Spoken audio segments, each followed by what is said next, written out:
বন্ধুরা, আজ আমি আপনাদের সঙ্গে শেয়ার করব পাটিসাপটা। আর আমি পাটিসাপটার পুরটা তৈরি করে নিয়েছি। আর পুরটা কী দিয়ে তৈরি করেছি, আমি খোয়া ক্ষীরটাকে দুধ দিয়ে বেশ ভালো করে জাল দিয়ে, আর সঙ্গে আমি একটা এলাচ, দেখুন দেখাই যাচ্ছে, এই এলাচটা আমি দিয়েছি।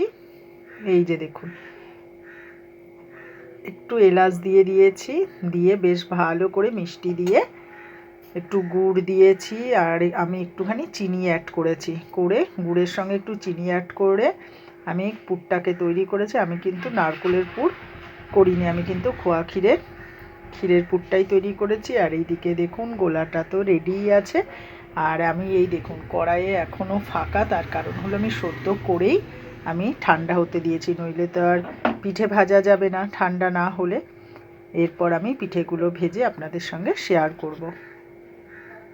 যদি ভালো লেগে থাকে এই খোয়া ক্ষীরের পিঠেটা, তাহলে অতি অবশ্যই লাইক কমেন্ট শেয়ার করবেন। ইউটিউব চ্যানেলটা ফলো করলে অতি অবশ্যই সাবস্ক্রাইব করে দেবেন। বন্ধুরা, আমি এবার পিঠেটা ভেজে ফেলছি। পুরটা তো আমি দেখালাম আপনাদের, পুরটা আমি রেডি করে নিয়েছি খোয়া ক্ষীর দিয়ে, আর গোলাটাও দেখিয়েছি। আমি কয়েকটা ভেজেও নিয়েছি।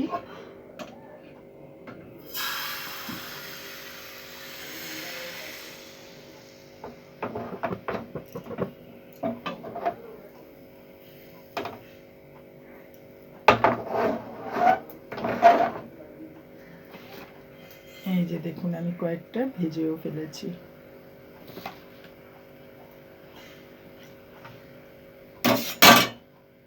এই যে পুরটা খোয়া ক্ষীর দিয়ে তৈরি করে নিয়েছি।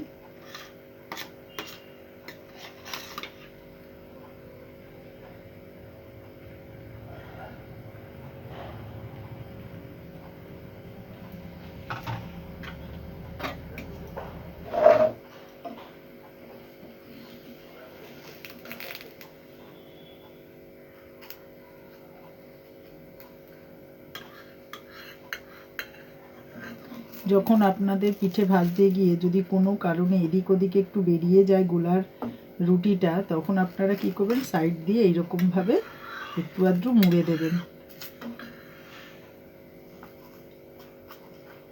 তাহলে দেখতেও খারাপ লাগলো না।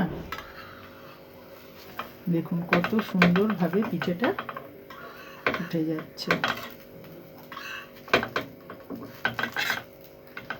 এইভাবেই আমি সমস্ত পিঠেগুলোকে করে ফেলছি।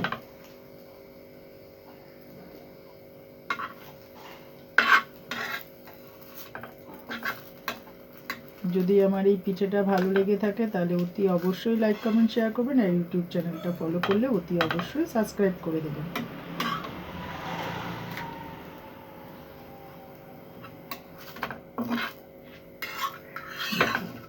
এবার আমি এটা তুলে ফেললাম। এভাবেই আমি সমস্ত পিঠেগুলোকে তৈরি করে ফেলবো।